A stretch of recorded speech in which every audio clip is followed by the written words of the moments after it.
Obinna hid them before he saw them, laughing, boasting. He crawled low through the underbrush and saw the camp. Flames, swords, smoke, a cage. Inside, the women, faces pale, hands tied. He looked closer, and his heart shattered. There she was, his mother, Adaize. Her eyes met his, and though she said nothing, hope lit her face. Obinna dropped to the ground, breathing fast. The bandits were too many. Ndidi sat on a throne of bamboo, drunk on power, his voice full of venom. "I will burn Amuru to the ground. Let the village rot." His men cheered. Obinna's hands trembled. Then he heard it, a rustle behind him. Before he could move, a hand clamped over his mouth. He struggled. His tail whipped. Another hand grabbed his waist, yanking him backwards into the trees. Obinna's vision blurred. His plans shattered. His breath caught in his throat. Had they seen him? Was this the end? His mother still in the cage. His village on the edge. And now he was caught. His heart raced in silence. A hand covered Obinna's mouth, yanking him into the shadows. He fought wildly, his tail flailing, heart pounding. Then came a whisper. "Shh, it's me, Ajani, your father." Obinna froze. The arms around him loosened and he turned slowly. Through the dense foliage, by the faint moonlight, he saw the familiar face. Older, wetter, edged with exhaustion and pain. But it was him. They embraced tightly. Two souls torn by time, stitched back together in a moment. "What are you doing here?" Obinna asked, voice trembling. Ajani looked towards the bandit camp. "I was searching for a way out of the jungle when I heard voices. I followed the sounds and saw the raiders, and then I saw you, ready to confront them alone." Obinna's eyes filled with relief. "Baba?" Ajani nodded, gripping his son's arms. "We must act quickly. They are planning something terrible, but we must be smart. They want to destroy the village and take the chief." Ajani's face hardened. "We stop them." Obinna breathed deeply. "Let me distract them. I'll draw their attention. You, free Mama, free the others." Ajani frowned. "It's dangerous." "I can do this," Obinna said firmly. "I know this jungle now. I know how they move. I've trained. If they catch me, the village dies. If you get caught, Mama dies. Let me do this." Ajani searched his son's eyes filled with resolve, and finally nodded. "Get the women to the safe hideout," Obinna added. "Then warn the village. Tell them what's coming." Ajani placed a hand on his son's shoulder. "I trust you, but be careful. I can't lose you again." Obinna smiled faintly. "I promise." Then they parted. Obinna crept through the underbrush, his body low and silent. His tail curled like a spring behind him. He picked up small stones and tossed them into a distant bush. The rustling drew two guards away. Then he darted left, snapping branches as he moved. Another group of bandits turned their heads. He created chaos. He mimicked animal calls using his tail and voice, lit small fires away from the cage, made the camp a maze of fear and sound. While they scrambled to find the source, Ajani reached the bamboo cage. He crouched low, eyes darting. The women huddled together in silence, eyes wide. He began untying the ropes, slow, careful, swift. The final knot gave way. Ngozi was the first to step out. Her eyes locked on his, and for a moment time paused. "Honkozi, Ajani," she whispered. He caught her in his arms. "I'm here. I'll always come for you." She held him like life itself. "Our son," she asked quickly, "is he?" Ajani looked down. "He is near. He's the reason we're escaping." Her eyes watered, but she nodded. "Then we must move." The other women followed, quiet, shaking, free. Obinna crouched in the shadows, waiting. Then he saw them. One of the bandits stepped too close. Obinna struck. His tail lashed out like a whip, knocking the man out cold. Another came, and Obinna disappeared into the leaves. He struck again, silent, fast. He was a shadow. Meanwhile, Ajani led the captives through the dark forest. The jungle closed in around them, roots grabbing at their feet, vines blocking their way. But Ajani moved like a wolf, knowing each turn, guiding them deeper into safety. Behind them, torches lit the bandit camp again. Screams rose. Ndidi had discovered the truth. The cage was empty. He snarled, eyes scanning the damage. His drunken men stumbled about in confusion. The fires Obinna had set still smoked. "You fools!" Ndidi roared. "They are gone!" He ordered 2 groups to form.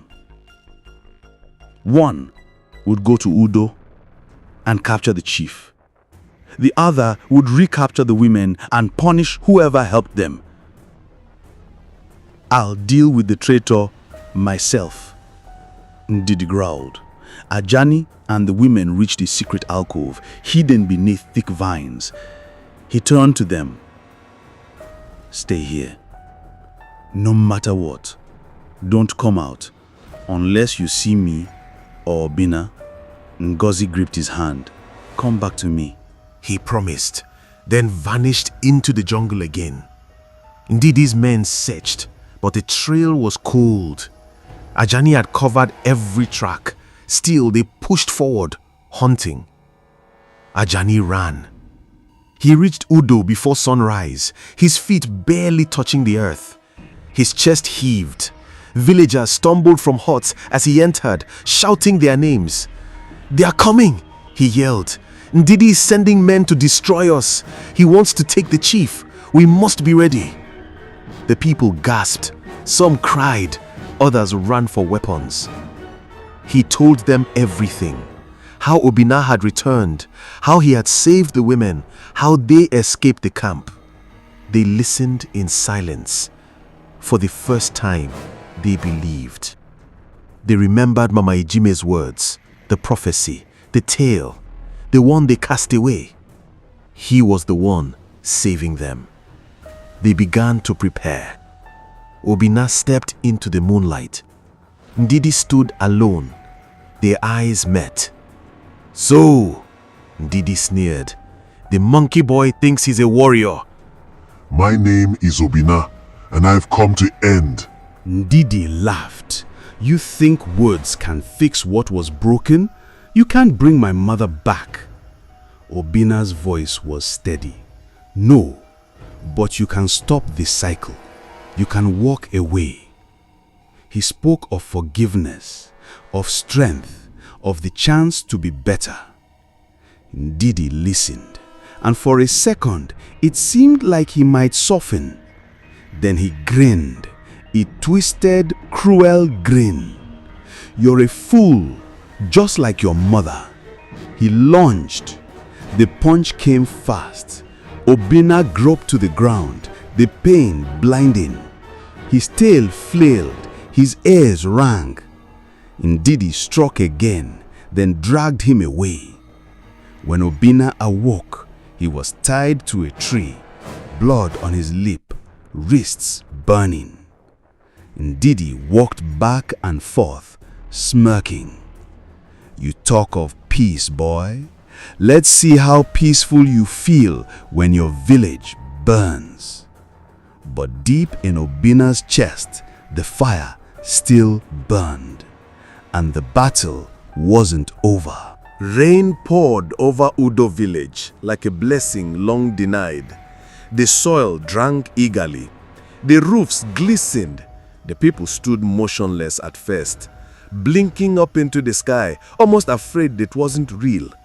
And then someone laughed, then another. Children ran into the mud with arms outstretched. Mothers lifted their faces to the heavens. For the first time in years, the drought had broken. Mama Ejime stood still, whispering to herself, "He's done it. The boy has done it." From the jungle's edge, the triumphant procession emerged. The freed captives came first, singing songs of freedom. Their voices rose into the rain, high, bold, unstoppable. Behind them, Obinna rode upon a white horse, the ancient staff glowing in one hand. His tail, Odudu, wrapped tightly around his waist, shining faintly in the stormlight. Chief Okenwa rode behind him, head bowed, royal crown resting once again upon his brow. Behind them trailed a figure slumped and bound, Ndidi, the fallen warlord. Gasps rippled through the village. Many fell to their knees. Some began to weep. They had cast this boy out, branded him cursed, sent him into the wild to die. And here he was, returning not just alive, but as their deliverer. Obinna dismounted. He walked straight to the village center, mud soaking his feet, raindrops streaking his face. The staff pulsed with light in his grip. The bandits who had been left to guard the village lifted their weapons in confusion. But when they saw their leader tied and broken behind the horse, their courage crumbled. They tried to flee. "Seize them," Obinna said, his voice low and steady. The villagers surged forward. This time, they did not cower. They captured the bandits and bound them with vines. Obinna stood tall in the rain, looking out at the crowd. "For the pain you caused," he said to the bandits, "you will not be killed, but you will walk. You will rebuild the homes you destroyed, tend the animals, till the land. You will earn your place among the people or remain forever as servants of peace." The villagers cheered. The freed captives raised their hands in praise. Ajani and Ngozi rushed from the crowd. They embraced Obinna together, arms wrapping round the son they thought they had lost. They wept openly. "My boy," Ngozi whispered, "you came back." "You never give up on me," Obinna replied. Chief Okenwa stepped forward, face pale with shame. He removed the crown and offered it to Obinna, his hands trembling. "This belongs to you. You are the one the prophecy spoke of. I was blind." Obinna looked at the crown. Then he shook his head. "I don't want it. I didn't fight to rule. I fought to protect." He placed the crown gently back on Okenwa's head. Behind him, a white horse whinnied, and from the mist, Uzuma appeared, his robes dried despite the rain, his expression full of peace. "You have fulfilled your path. The ancestors are pleased." He walked to Obinna, placing a hand on his shoulder. "You left this place as a cursed child. Now you return as king in all but name." The villagers surrounded them, singing Obinna's name, lifting him onto their shoulders. Later that night, beneath a quiet sky, Uzuma called Obinna aside. "There is one last thing," he said, "a choice." Obinna looked up at him. "You may let go of Ududu, the tail. If you wish to be like everyone else, the ancestors will grant it." Obinna was quiet for a long time. He looked down at Ududu, which now swayed gently behind him. It had once brought him shame. Now it had saved his life, saved his people. It was his reminder that being different was never a curse. He smiled. "I want to keep it." Uzuma nodded. "I thought you might." And then the old man faded into the mist, his task complete. Obinna stood at the edge of the village. Children danced nearby, trying to mimic his tale. Women sang his name, while men told stories about the boy who had returned from exile to save them all. Peace returned to Odu. The crops grew again. The rivers flowed. The sun rose kindly each day. And at the center of it all was the boy once hated, the boy with the tale, the boy who chose mercy and became legend. If you enjoyed this story, don't forget to like, share, and subscribe, and drop your thoughts in the comments. Your support keeps the stories coming.